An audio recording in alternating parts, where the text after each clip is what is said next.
This planet was, and forever will be the Garden of Eden. It's a paradise. These things are manufactured. Welcome, everyone.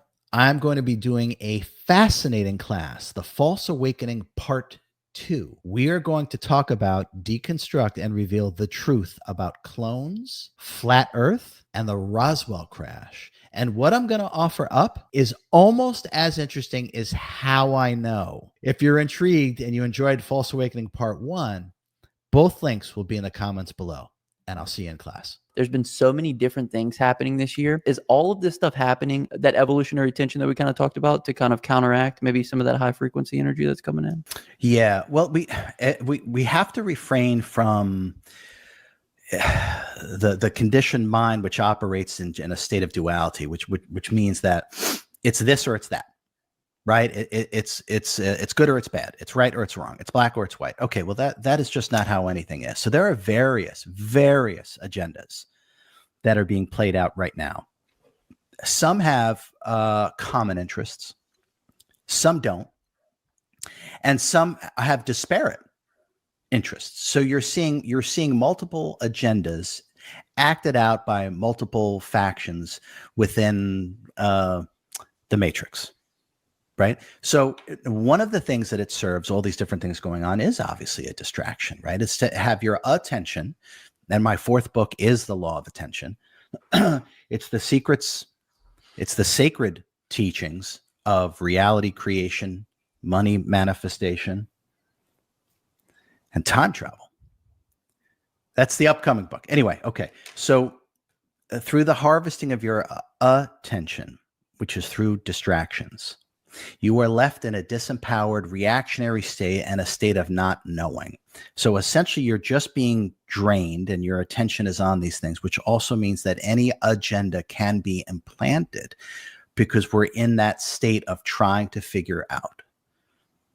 Right. And then this information gets leaked out, or this controlled opposition does an interview and talks about what's going on, or an agent for a 3-letter agency does some interviews or some channeling.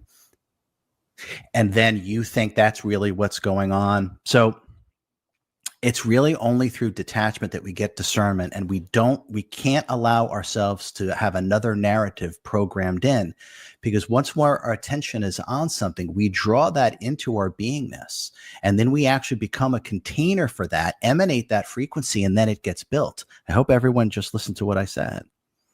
So it's a distraction of various agendas, some with common interests, some with totally disparate interests, and they're kind of fighting over that, fighting over a timeline, fighting over a reality. So the key is to not give your attention, which is energy. Where your attention goes, your energy flows, and whatever your energy is upon grows. So having the energy within and only observing without having a vested interest is actually the most empowering thing that we can do. And then we don't build these dystopian timelines. We don't actually become a container for these narratives, which we then just become a mindless program. The mind is closed, and then you're just running this looped program. And that's really what you see, people just regurgitating what it is that they heard someone else say. And we have to start operating in a completely different way. How much, RJ, of all these things that happen are just, they happen by happenstance? Or would you say that a lot of these things, like you said, are agendas or things that are purposefully done? Well, when you say these things, I'm assuming you mean like the Southern California wildfires or things like that. Happenstance? Zero. Absolutely zero. This planet was, and forever will be the Garden of Eden. It's a paradise. These things are manufactured. They're absolutely manufactured. And often they're manufactured under the guise of natural phenomena, climate change, or natural phenomena. Nonsense. Absolute nonsense. These things are a design, a game plan, an agenda, and various ones, all fighting out to see who wins. When really the entire time we have all the power once we learn how to master our attention, desire, and intention, which are the three main components to reality creation. You mean global warming isn't responsible for all this, RJ? It's hard to believe. Yeah, hard to believe, isn't it? Yeah, yeah. Follow the science. Right. Okay, so what is the best way for us to operate then? Obviously, with all these things going on. I mean, 13 days in, and it just seems like one thing after another every single day. So how do we, maintain our high frequency if all these things are going on? Never occupy your mind with anything that you can't control.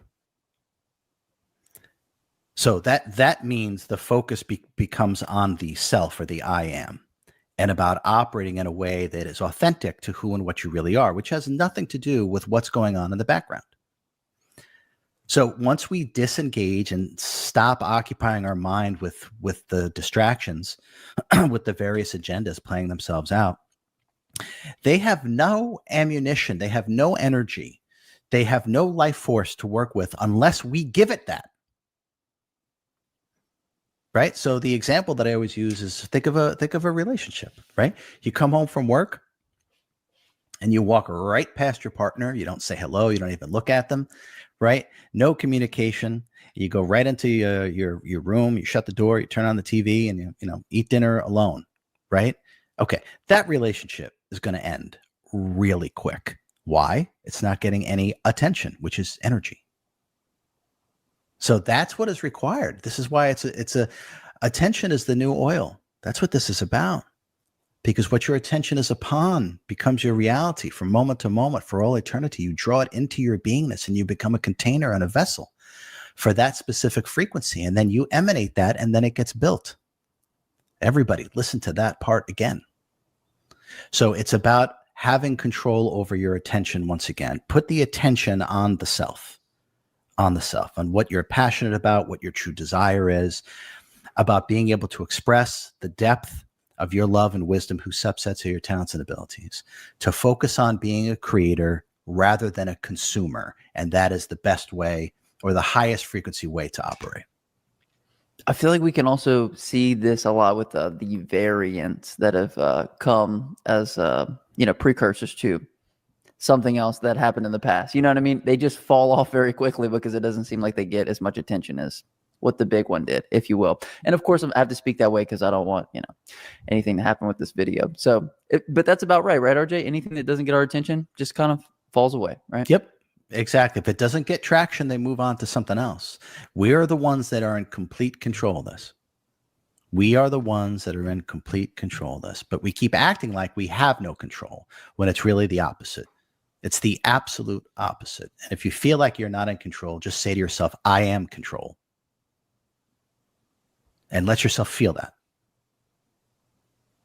And that will return all your energy to you. And then we reverse this game and we play it the way we desire to play it.